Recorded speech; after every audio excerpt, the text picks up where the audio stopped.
425 g di zucchero, 2 uova peso 60 g con il guscio, 60 g ognuna, olio di semi di girasole, 125 ml di latte di cocco,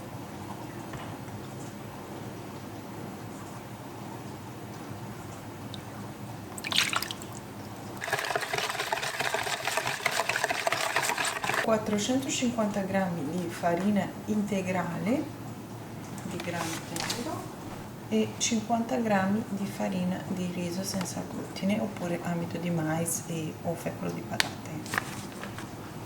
Pesiamo il tutto, io ho l'integrale di quell'altra e vado a versare tutto qua pian piano così. Una bustina di lievito per dolci e mescoliamo.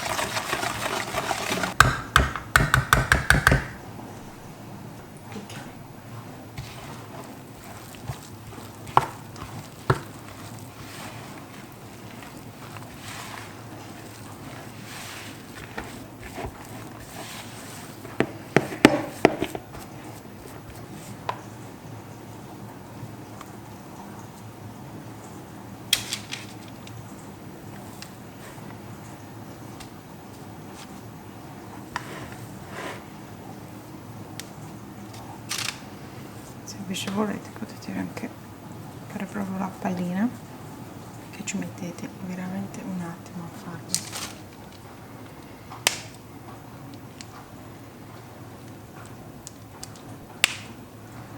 Metterli proprio all'interno, avete messo dentro il pezzetto, lo chiudete